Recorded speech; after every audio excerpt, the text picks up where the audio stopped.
Hello everyone, we are live on the Public Health Professionals Hub.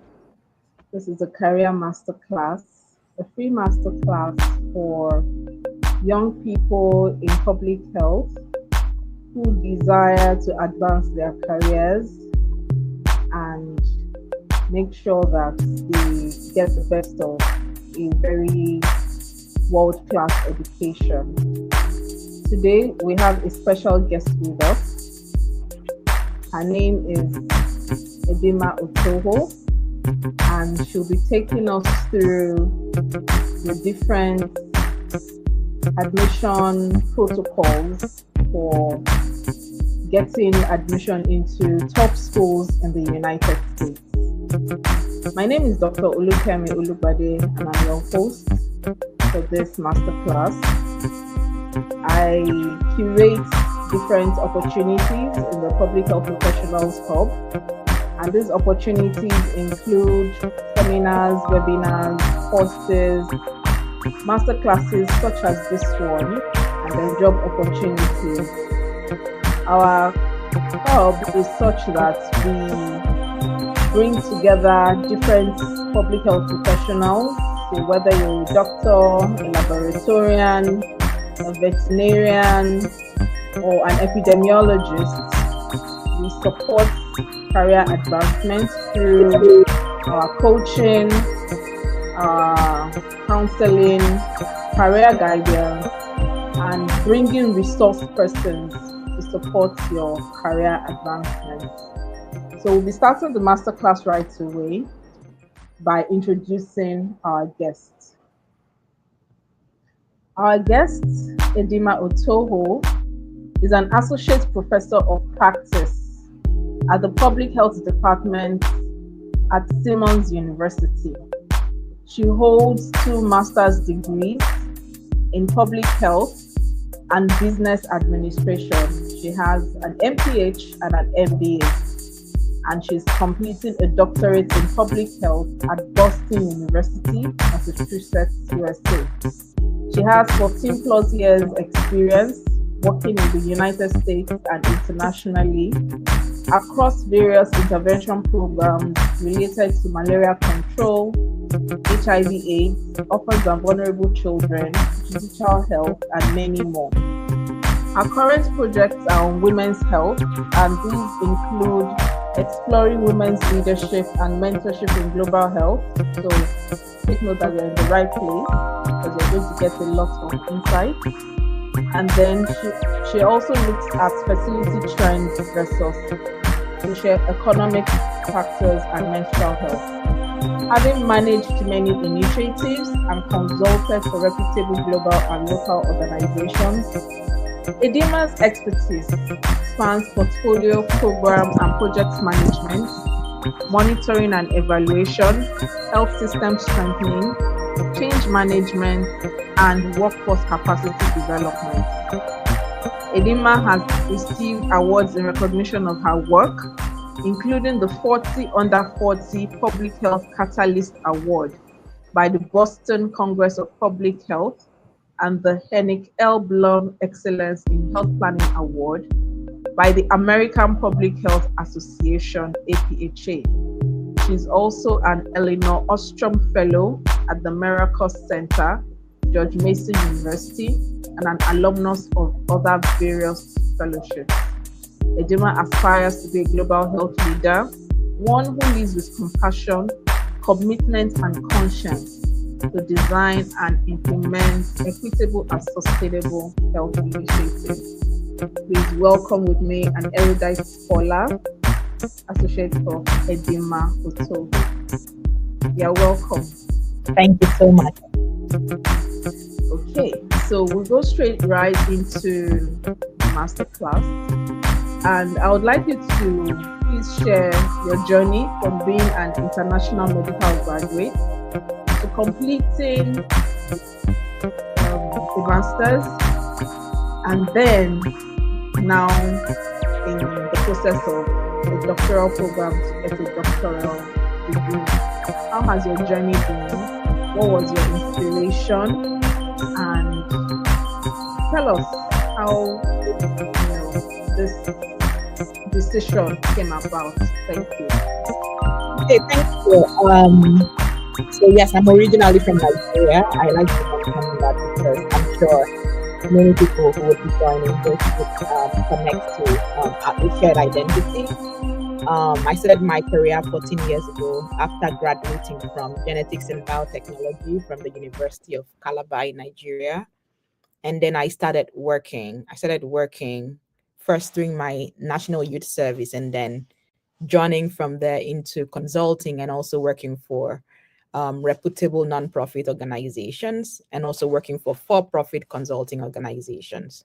So based on my exposure to public health, after my graduation from the genetics and biotech program, I decided to further my studies in this newly discovered area of public health for me, and then decided to start my master's while working full-time for different organizations in Nigeria.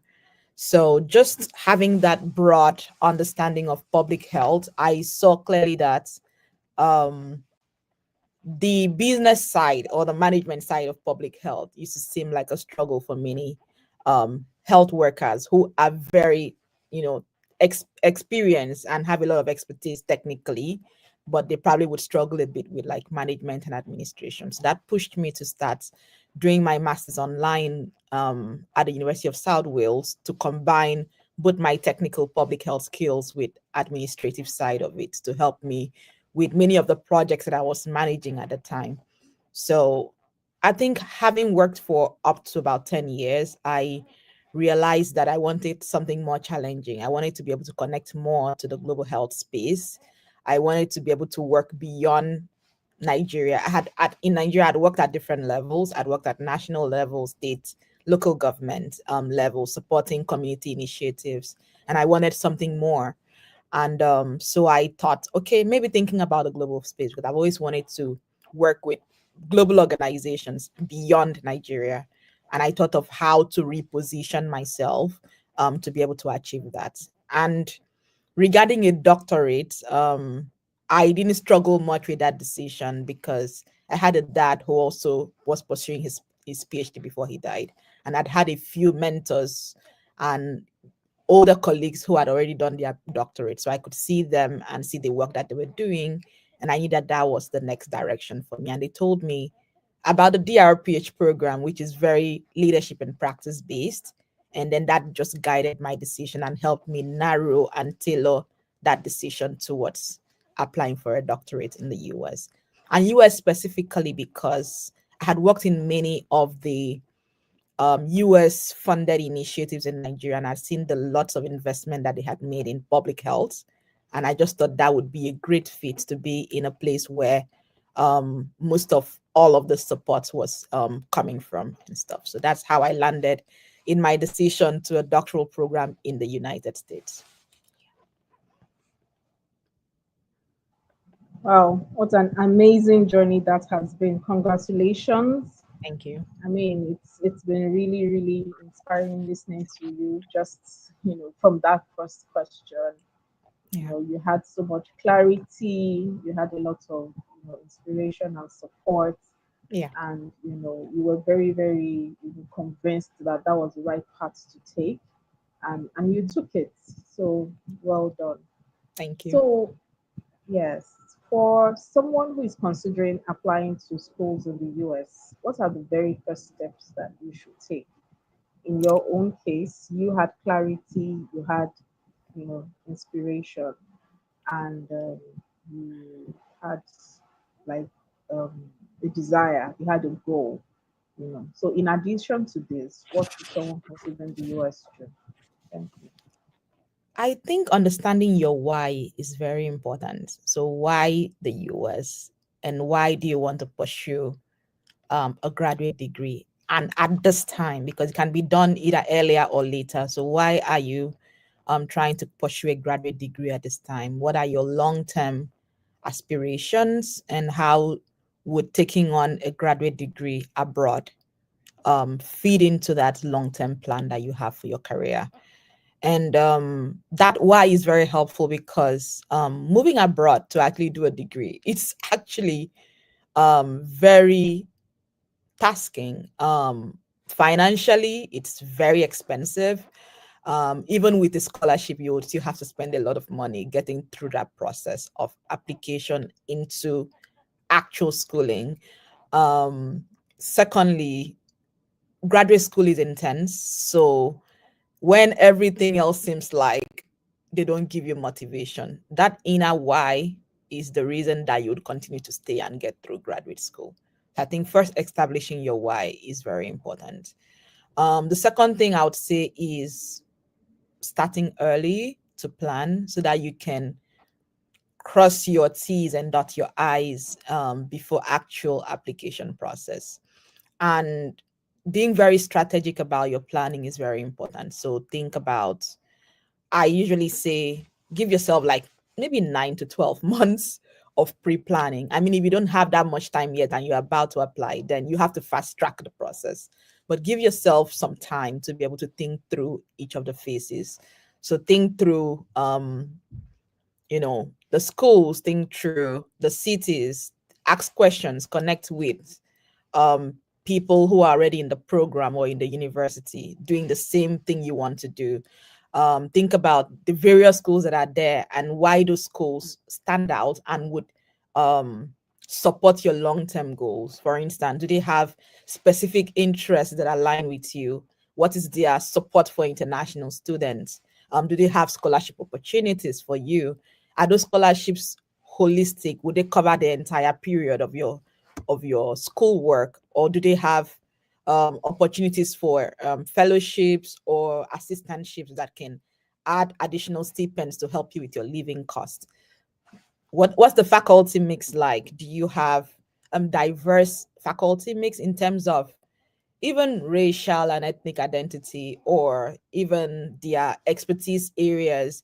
Some schools might be heavily focused on global health or global work generally, right? And you might be able to connect more with a faculty member that has a strong global work that you're currently doing. But if you're interested in international work, then that's also another option. So those are the kind of things you should clearly define as your criteria for actually um, making a choice regarding the programs that you would select. So, yeah.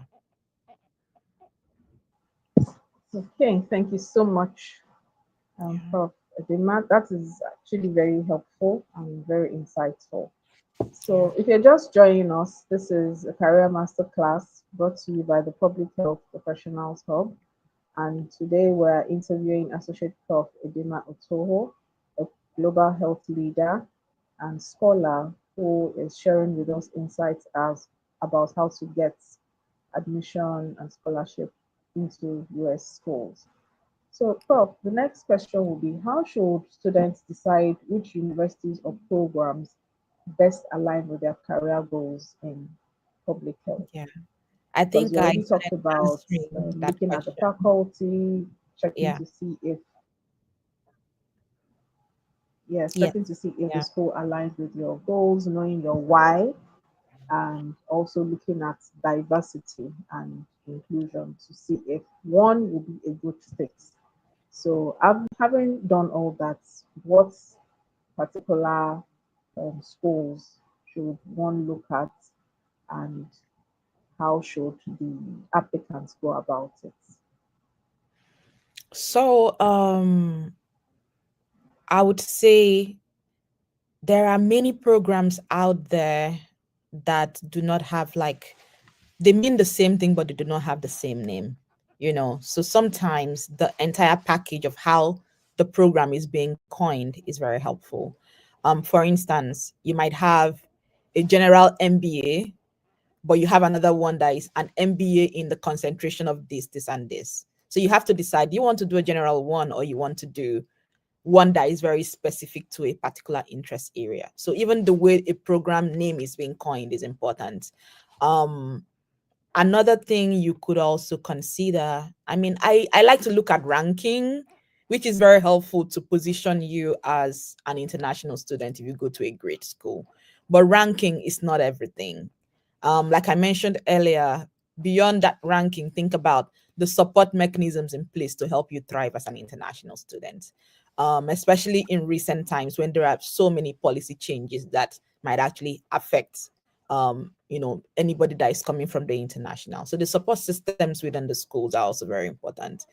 And I think I also mentioned earlier about reaching out to people. So when you see a university that you like and you think it meets your goal, do not just read the package on the website. You need to actually connect with people who are in that university and probably doing the same program you're interested in, and ask them contextual questions to make sure that those things on the website are actually the lived experiences of people actually going through that program. So asking people questions to ensure that your career goals align. You can reach out to the admissions committee to ask those questions too, but they usually would position the school in a good light. You might try to reach out to faculty or current students, but I typically encourage you reaching out most to current students or at least alumni of those programs, because they are the ones who have a, a an experience that is going to be like related to the same kinds of experience that you would have.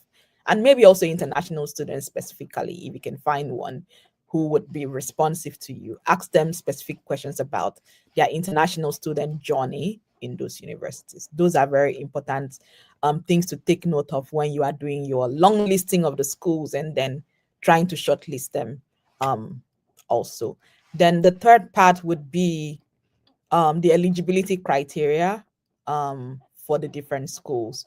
So beyond program fit, you need to also check eligibility. Some schools require that you write a GRE. Some would totally waive the GRE requirement, and others would make it optional. And those three things mean different things. Waived, not required, means they would not consider it at all. So there's no even need to submit it. So it doesn't matter. Everybody's on the same level, whether you have a GRE or not. Optional means if you have put it in, if you do not have, it's fine, we'll still consider you. But there is a very high chance that if someone has an amazing GRE and you do not have at all, then those people might probably consider that person before you. Then if they say it is required, then and you don't have a GRE, you either decide whether or not you want to write a GRE or you want to let go of that school. So if you have started early with your application process and you think this school is very great for me and I really want to be in the school, then you now have the time to prepare your GRE before the application season. So another thing is years of experience.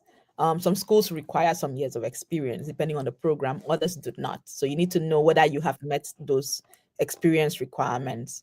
Others require that you have at least a 3.0 GPA over 4. So if you do have something better than that, then that's great. If you do not, then you might want to consider another school or try to see how you can repackage your entire application to reflect that you are beyond the GPA that you are presenting and reasons why you are having a lower GPA at this point. I know that life happens and people had probably struggled in the university and probably have a lower GPA, but it doesn't mean that they are not great. So you need to be able to demonstrate beyond the GPA that you are a solid candidate. Another thing would be the transcript evaluation. Some schools require that you evaluate your transcripts through um, like WES or any other transcript evaluation services. Others do not require that. So you need to decide what schools require these and what schools do not require, and what do you have. If you have it already, then that's great. If you do not have, do you want to go through that process, or you want to filter it to schools that do not require it? And all those things have costs attached to them. The GRE process is expensive. Um, the WES evaluation is also expensive. So you need to think about, navigating all those expenses. So putting your finances in place for application process is also very important. And then of course, for when you get admitted, there's also some costs that you need to actually think about early on in your planning. So I think I'll stop there for now. Maybe there'll be opportunities to expand this much better as we go. Yeah. Thank you so, so much, Prof. I mean, you've said a lot already, and I hope our viewers, for those who are on this live and those who would watch the replay, I believe they're taking notes and following all this very, very important information. So you have a very unique combination of, I mean, blessings, I will call them, so to speak, and that is part of the reason why I decided to feature you as a guest on this masterclass. And these are that you are an IMG in a doctoral program, and then you have also been appointed as member of faculty.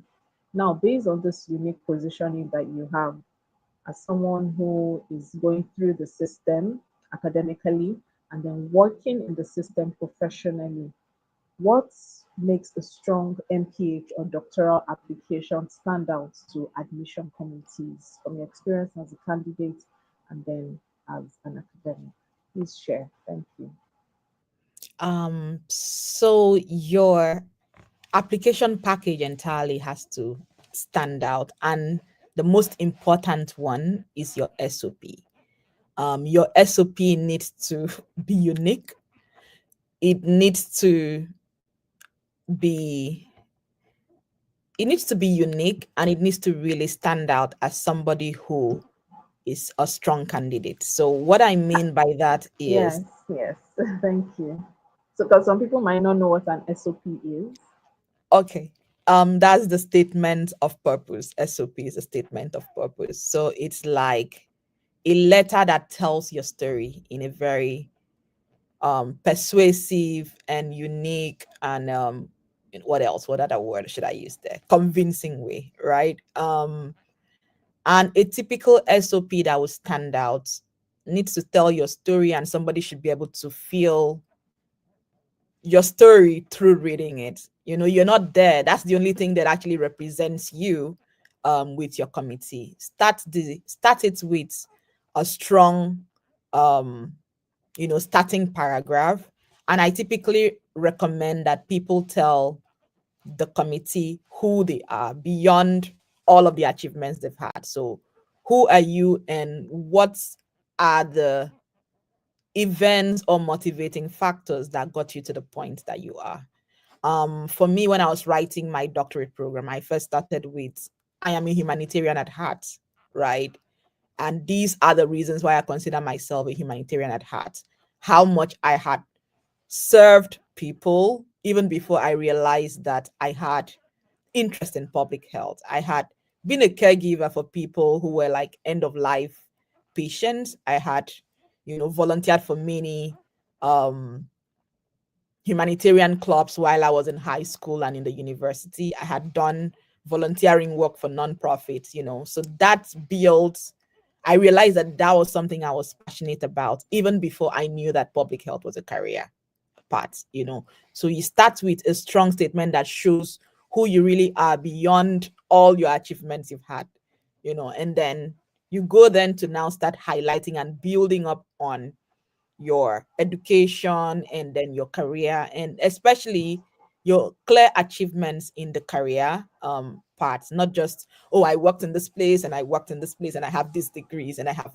Tell us how those degrees have actually helps you to make an impact, no matter how little that impact is. So it's beyond the outputs. It's like how much have you been able to influence the society or influence your community based on all of this positions or all these degrees you have been able to achieve? And then go next to just saying, why are you even doing the master's or doctorate degree? Why do you want to do this, and why this school? And do you have any specific interest areas you want to focus on? Do you have any faculty you're interested in, or any lab you're interested in? Why this school? Tell us why this school and not any other school. And I think another thing you could highlight is your next steps. Like, be when you get this degree, what do you want to do with it? Why is it important to you that you have this degree? What are you doing next, based on you going through this education?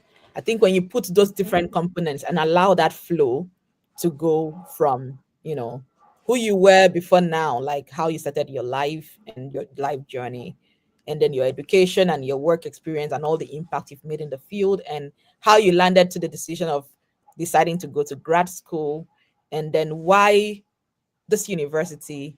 Do you have any interests areas?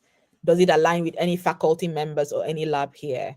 And then what are your future ambitions based on achieving this? If you achieve this, what's your future? I think that flow just allows them to see that you have thought out this, and you are ready for graduate school. And then going through many iterations of the SOP. You have to go through it. You have to get somebody to review it and look at it from another angle, to make sure you continue to strengthen it. That's why you should start early to write your SOP, so that you can edit and edit and edit and edit and edit till you get to your very refined version for submission.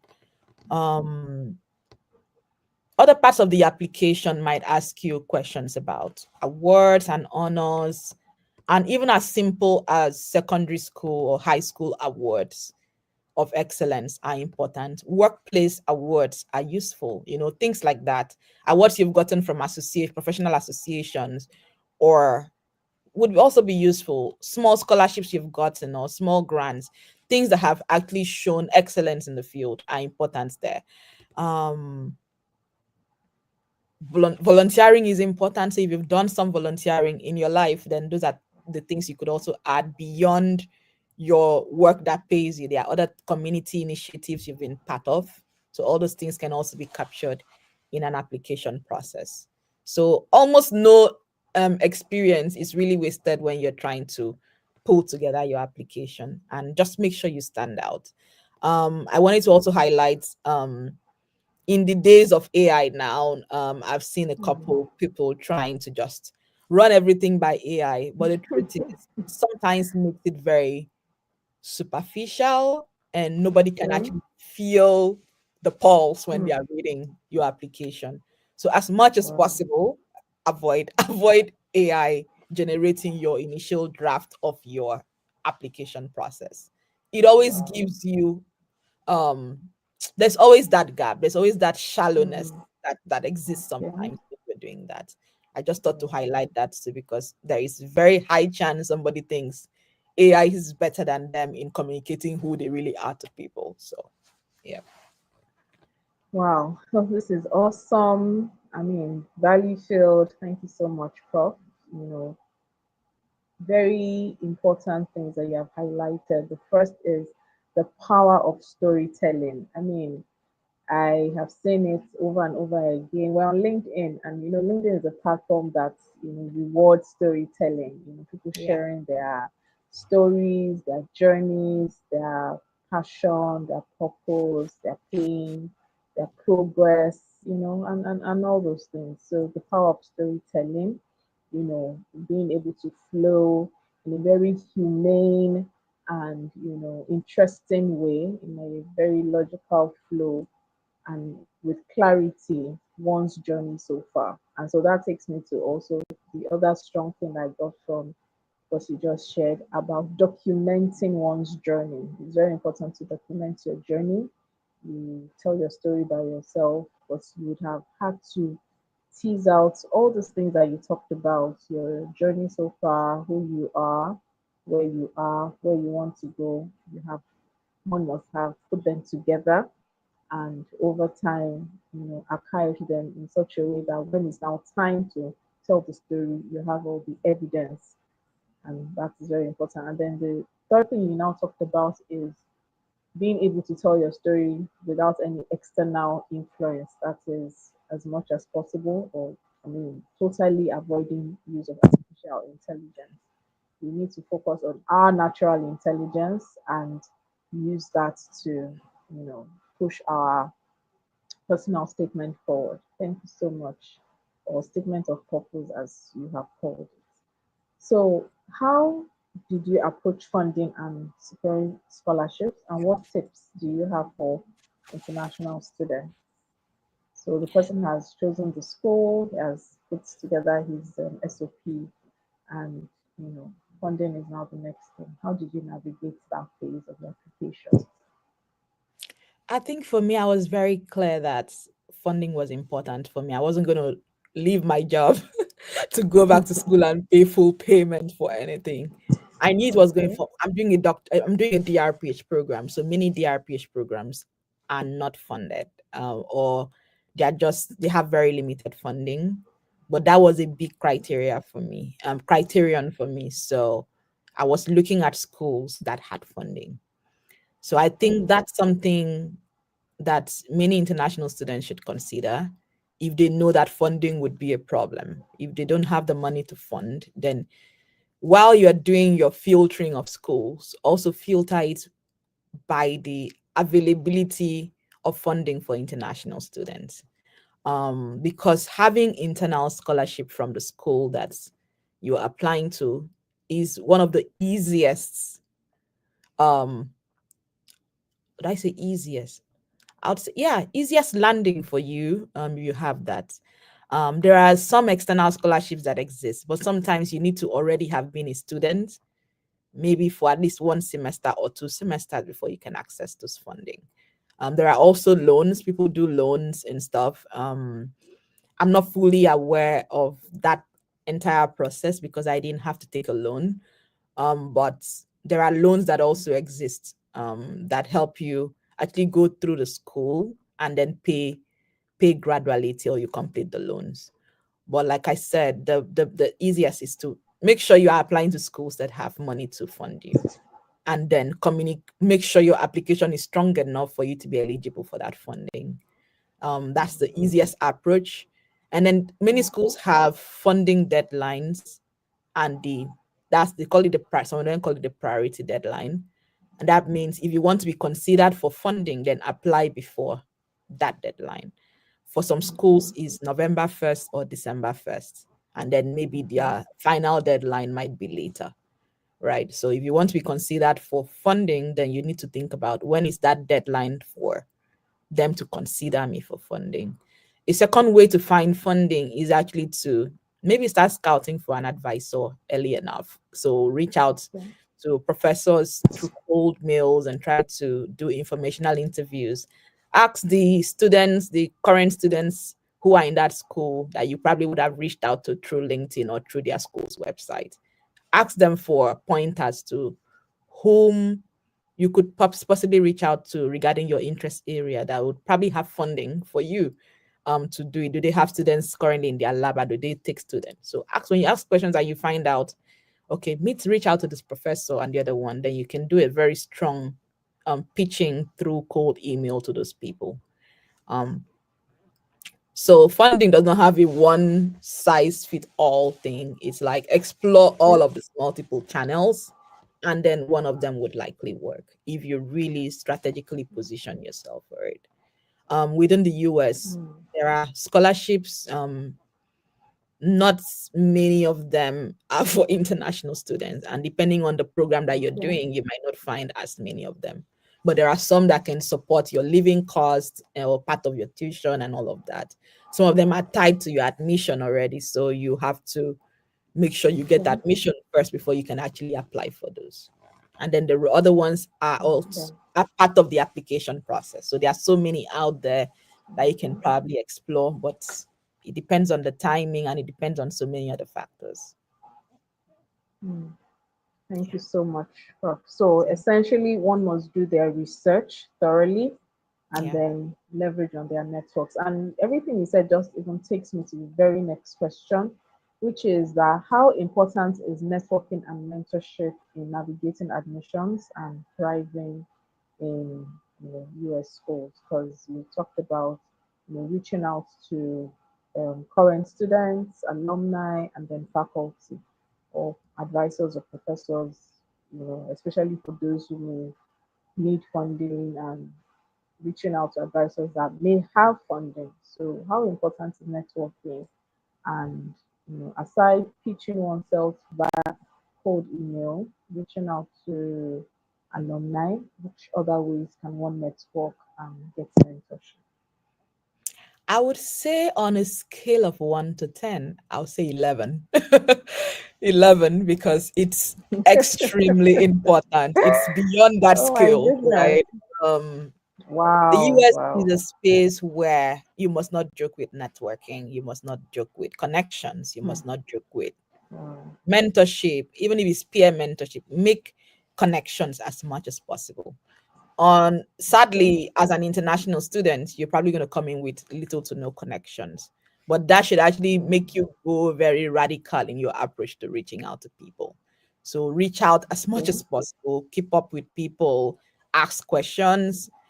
There's usually a lot of information out there, and sometimes we do not know how to navigate, so you don't have to suffer. Just ask somebody, and the person is going to probably Yes. point you in the right direction. Yeah. um Keeping mentors, peer mentors, senior mentors, connecting with potential colleagues, all those things are very important.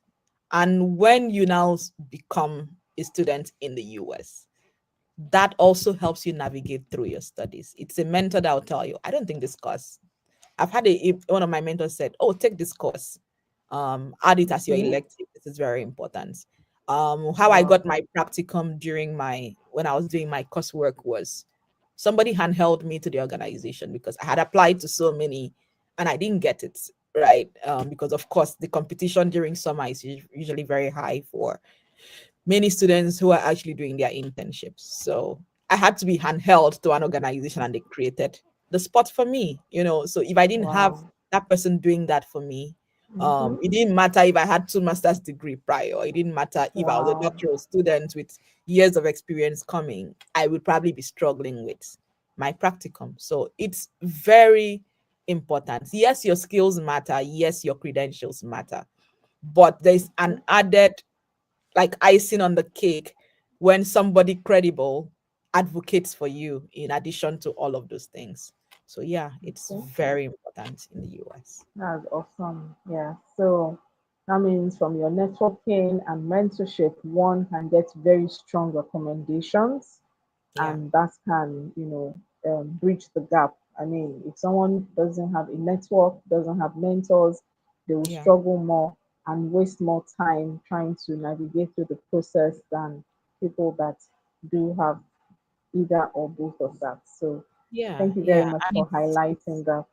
it's also really natural that if you are friends with somebody and the person hears about Okay. an opportunity, they'll remember you. They'll be like, "Oh yes, I know Edima does this and I think she's capable. Should I link her Mm, with you?" It's very natural. okay. It happens everywhere. Like you typically would think of people within your network when you're trying to recommend somebody for something. Like, Absolutely. oh, who do I Absolutely. know that knows this? Okay, I'm going to reach out to Edima and ask her if she's interested. So the more you expand your network with valuable people, the better your Hmm. chances of actually thriving. So yeah, Thank you for qualifying that valuable people. So that is really, really awesome. And that is what we do in the Public Health Professionals Hub. We're a valuable, hub of public health professionals and students. hmm, And, the motivation behind this is to help people with correct information so that they can make very good choices when it comes to advancing their career. So thank you so yeah. much.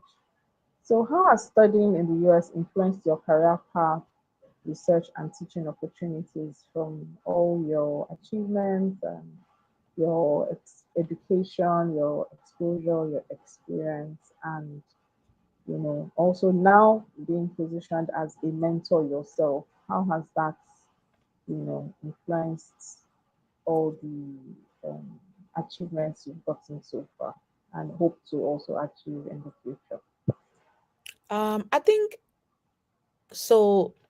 The technical component would just be that I've learned a lot of things as a doctoral Mm. student that I wouldn't have learned if I was not doing a doctorate, right? And a second thing that has helped me do is think differently. So certain things that I looked at through a certain lens, I'm beginning to kind of expand my lenses in Wow. thinking about those same things. And that's what Okay. a doctorate program should actually help you do, help you think Yeah. broader and bigger and in a more holistic way about things. Um, I think another thing I would say I've been able to achieve is just being a lot more daring and like audacious. We come from a Wow. more conservative background where you're supposed to be very humble and You can say that's a you gift. don't brag about your achievements, you just do your thing, Mm. do your work. In the US, you have to scream your achievements, you have to put it out there, Wow. you have to be visible, you have to brand yourself. Wow. And I That's don't think big. I'm there yet. I am still trying to learn and Yeah. unlearn. I'm quite a conservative person, but I have to put myself out there somehow on LinkedIn. Okay. Sometimes it gets very uncomfortable, and I try to get breathers here and there. Tell But me I'm about learning it. visibility. I'm learning branding. I'm learning to Oh, put myself wow. out there. You sit Okay. in conversation, and people are very chatty, and um I typically would not like to be that chatty, but you have to engage more. And the more you engage, the more you learn, the more you realize how much you know and can contribute in conversations, especially when it's like high level decision places. It's good to Hmm. actually be more vocal, especially as a woman. You have to be a little more vocal, and Wow. people Wow. see how much you know. Um yeah, so I think those things are also very important. And then just being, like I said, being a little more daring. So opportunities that I typically would have shied away from, I'm like, because I've built a lot more confidence and visibility and Hmm. just that Hmm. audacious mindset, I can now go for things Mm-hmm. I typically would just shy away from. For instance, some of the awards that I've gotten, I Yeah. just like, I think I should apply for this award anyway. Just go for it. Wow. Wow. And then I apply That's for it, like, awesome. well, I got it. And then I look at the caliber of people who have gotten those Great. awards in the past or currently with me, and Okay. I'm like, wow, these are solid people. And Mm-hmm. but You're a I solid think woman too. I know, but I don't know if you understand, Yes. coming from a conservative background to Yes. Yes. this kind of background, and you need to be Wow. visible, you need to be audacious, you need to talk more. So I think those are the Mm. things I've really acquired from there, and it really helps a lot with leadership influence. When you are Wow. able to be Okay. more visible and more vocal, it allows you to have Mm. influence. And Mm. that's something I'd always wanted to do, like be an Okay. influential person, be a woman leader, stuff like that. And Mm. I am Awesome. learning more and more how to be that person. So, yeah. Mm. Well done, Prof. Big, big congratulations on all the achievements. So, from everything you've said so far, I mean, in answering these questions, you know, um, points I could pick are that your education, your current education and exposure and experience in the US has helped you with audacity, with Yep, that's the word. courage, Yep. yeah, courage, confidence, clarity, and being able to be more visible. And then this visibility has positioned you as a leader. And in that leadership capacity, because of the good work you have been doing, you're also getting more work. And that's something I always say, that the reward of good work is more work. And when you do good work, you're visible. When you do more work, you become even more visible. And that way you can become someone that can influence and impact. So you're an influencer. Okay. Yeah, so and in Nigeria, influencers are celebrities. So I believe that a public health or global health celebrity, if I may call you Okay. that. I didn't realize that, but thank you. Okay, all right, Prof. So I would want to tell our audience, for those on the live, to at this time type in their questions, comments, if they have any, and Prof. Edema will quickly attend to these questions before we end the live because we're about rounding up. We just have about two more questions to go. So, Prof, what are some of the common mistakes international applicants make and how can they avoid them?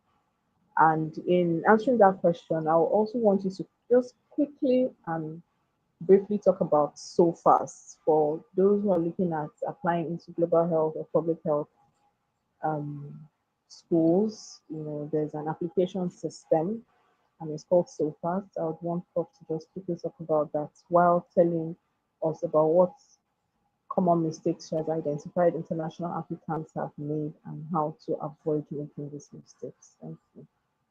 Yeah.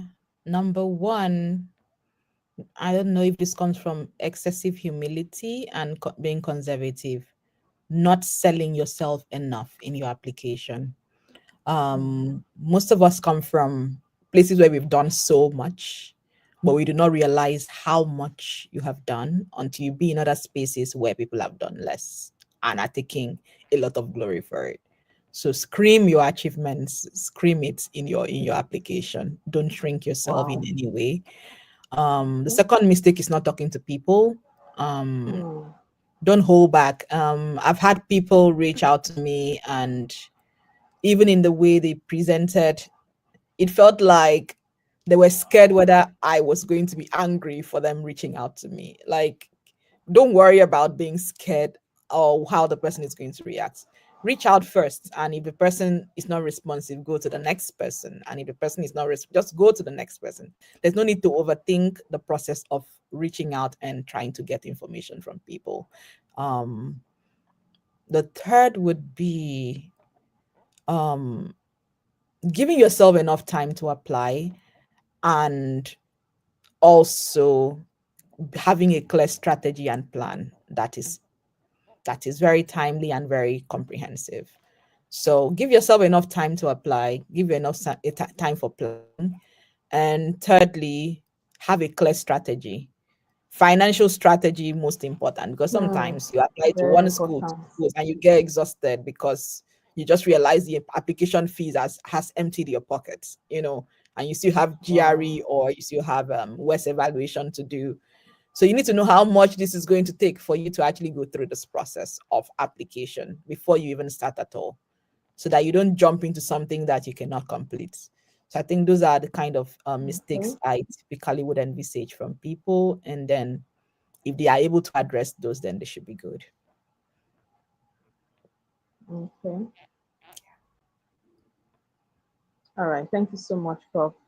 So you said the mistakes people should avoid making is that they should not be humble about their achievements. They need to push out their achievements in their statements of purpose.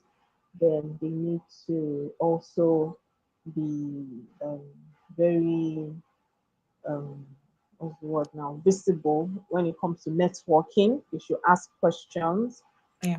and have a valuable network that can supply them with those answers. And then they must have a financial strategy because the process can be financially demanding and requires a lot of funds. So thank you. Yeah. And then they should apply early as well. They should start their Yeah. application Start in early. Yeah. time and on Yeah. time. Okay, thank Yeah. you so much, Prof. So before we go to the next question, from my end, we have two important questions in the live. So one of our viewers says, if one does not have good grades, how do you make your application stand out? And then the other thing is, what types of scholarships or assistantships are most accessible for international entry students? And what makes an application stand out? So, in a way, Prof has answered this question about what makes an application stand out. And she actually also talked about the scholarships and assistantships available, but probably this viewer is just joining us, to probably quickly um, review that. And then this question about if one does not have good grades, how do you make your application stand out? Can you please assist us with those? Yeah, so it depends on what you mean by good grades. If you look at our skilling, our skill is I think for Nigeria is over 5, and some schools even do over Yeah, 6. So before you conclude that you some have over low 7. grades, yeah, some over 7, before you conclude that you have low grades, there is an opportunity to actually do like some preview of what that would translate to on like the West platform. So you check it and see Okay. if that is equal to 3/4, or you could just be at the borderline or just slightly above borderline when they are trying to Okay, interpret so that the on the West. standard for the US is 3 out of 4. Is most schools will take anybody above 3 points. Um, Okay. the four is the GPA 4. So if you have 3 over Okay. 4, then you are good. So if you do that conversion, you can find whether or not you have hit 3 over 4 at least, and that should make you Okay. comfortable to apply. So when you do those Okay. conversions and you see, but let's assume you're not up to a 3 that they require, you need to actually provide more information in your application why your GPA is low. And you probably need to also have put a lot of effort to make up for your GPA. So through the work that you do, through volunteering, through taking on more courses that align with your interest area, things like that, to demonstrate that even though your GPA was low, maybe due to life circumstances at the time when you were doing your maybe undergrad, but this is how you've been able to make up for it over the years. And I don't really know anybody, but I've heard of many people who didn't actually have the GPA that was required, but because the rest of the application was really solid and they provided enough reasons why that GPA did not define them, they got into top programs and were even funded for it. Okay. Yeah. Wow.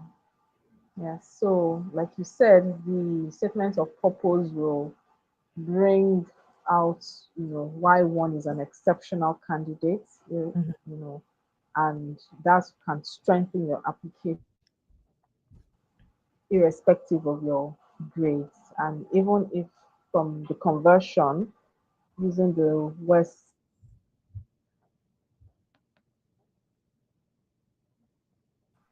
so even if the evaluation shows that the grade is borderline,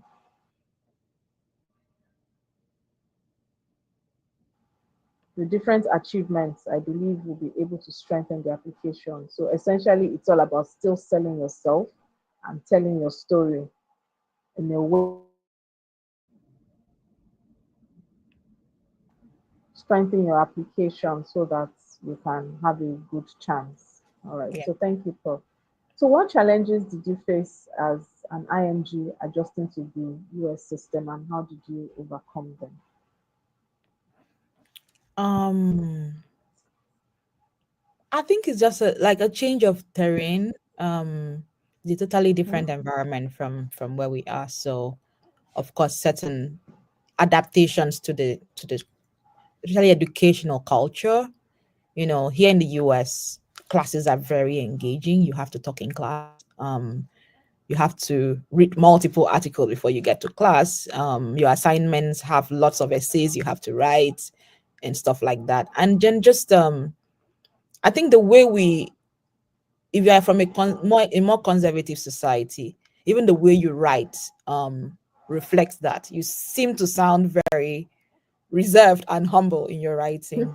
And when Yeah. you do that for essays, it reflects too. And I noticed some Mm. patterns when some professors were reviewing my essay, that I seem to write the process and then come to write the results later in the essay. A typical US person would just flip it and talk about the result and achievement first. And then if they care to tell you, they'll tell you Wow. about the process later. That's switching up.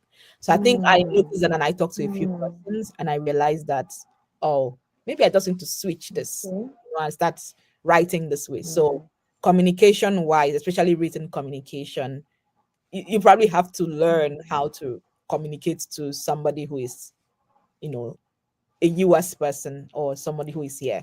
Another thing I said was, just being more engaged in class. I typically would like to avoid problems with my opinions because I have very strong opinions and stuff. Um, Wow. and back in But Nigeria, interestingly, they'll still like to hear them, I guess. yeah, I know that They'll because still like to hear your strong opinions. yes, but I schooled in Nigeria, and my opinions put me into Okay. trouble before. Oh my You go to a goodness. class and you're so excited and you've read and you want to talk about something in class, and the professor is not having it because you probably Wow. said something that was not aligning with what he was trying to say. I did genetics and biotechnology for my undergrad, and my dad used to bring this genetic engineering newsletters from Japan, and I'll read about it for like modern technologies and stuff and advancements in biotech, and then I'll go to school very excited to talk about it, and then my professor hasn't heard about it yet, so that's a problem, Wow. So Hmm. so it kind of it Okay. stopped me from really wanting to engage in class, apart from just making sure I do Hmm. my assignment. But when I came to the US, they want to hear everything you have to say, and then you Imagine. have to What a engage in class. shift. I had to relearn the process of talking and engaging in class Okay. a lot more. And that Hmm. that that that that immediately switched back to my default mode of wanting to engage. Initial mode. Yes, Wow. it's helpful that Wow. I had an So environment that enabled that now. So interesting. Mindset shifts, personality yeah, shifts, yep, communication shifts. I mean, an all round shift yeah. of who you are, and I believe you're better for it. Yeah. Awesome. So someone has a question.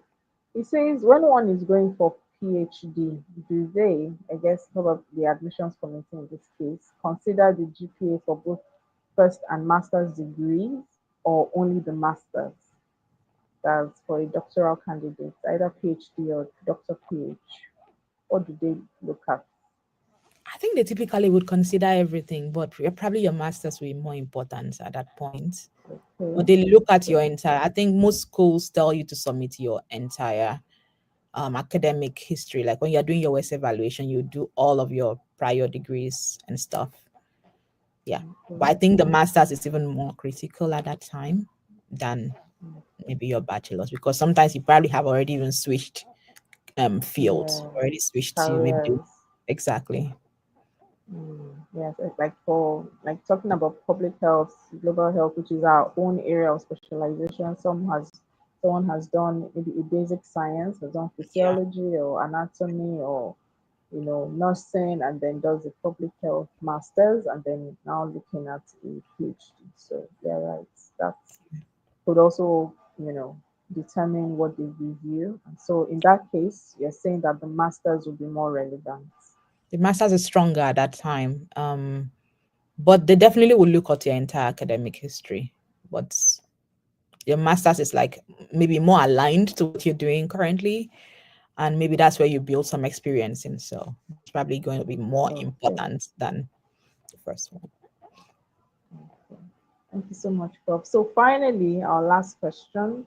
What advice, now that the admission season is open in the US, what pieces of advice would you give to someone preparing their application today? I would say For start our immediately. viewers and those who would, wow. Start immediately because you're like Okay. 1 month behind already, and there's not a lot of time left. So start immediately, Okay. but make sure you start with a clear plan on Okay. what you want to do. I would say do a long list of schools you are interested in and all the reasons, the criteria why you are interested in those schools. Do they have funding? Do they need GRE? Okay. What's their other eligibility criteria? Blah, blah, blah. The ones that I mentioned earlier. And then think about funding, and then think Yes. about then reaching out to current students and alumni. Think about reaching out for informational interviews from the school. Think about connecting with faculty online, doing cold mails. All of those things need to happen actively. If you need to do a West evaluation, start now to Okay. do it, because that can get frustrating if there's any hitch. And then find out the priority deadline for funding. So if you're trying to get funding for that program, know when the program's funding deadline would end and make sure you hit submits before that deadline. Make sure you do a lot of reviewing Hmm. in your Very application. Let important. people review the application for you and give you feedback and make sure your SOP stands out. Okay. Even you should not recognize yourself again when you read your SOP. Let it stand out so well, and you'll be like, yes, this is convincing. Okay. So, yeah. So, I know that's more than two or three, but it's really a lot you have to do. That's to get it. Yeah. Hello, Prof. Yeah. I'm here. Yeah, please go over the responses again. There seems to have been a network glitch, and then I think we missed a bit of what you said. You mean The okay? So advice you would give someone who is I would say applying today. yeah. I would say start now. Start immediately. You're already like 1 month behind. Okay. The applications opened in Mm, August, right? So start immediately, and then wow. start all of the different tips. Start with your strategy. Okay. So come up with your long list of schools, and then look at the different criteria to evaluate those schools. So decide to make it a short list. So think, do they have funding? Do they need GRE or do they not? Do I have GRE to meet this requirement? Do they need um any other things like years of experience? Do they have funding for international students? Look for all the different criteria and list them out there, and then from that criteria, the different requirements, shortlists the schools that you actually meet the eligibility criteria, and then apply. But when you're doing your SOP, make sure you get a lot of reviews from people, so that you can have a very refined version that stands out. Reach out to current students and alumni, reach out to professors, reach out to the school's Okay. admissions team to ask questions that can help you to refine your application process. Start your WES evaluation early if your school requires that, because that can be a hitch if you face any problem. So start your WES immediately to Mm, make sure it comes in before the application okay. deadline. Find out the funding priority deadline for your school. If your school has funding, then make sure you hit submit before that deadline. And so I think that's a summary of everything. Wow, Prof, it's been an amazing session speaking Yeah. with you. It's been value packed, very, very insightful, loaded with insights, gems, inspiration, and I mean, it's been a great one. Thank you so much for honoring our Thank you. invitation, You're welcome. and we wish you many more wins, many more achievements, and success in your program and Thank you. success in your professional journey as well. So, this has been the Public Health Professionals Hub. This has been a masterclass reviewing how to get admission into top US schools and the different approaches prospective applicants should put in place to enhance their applications and their admission.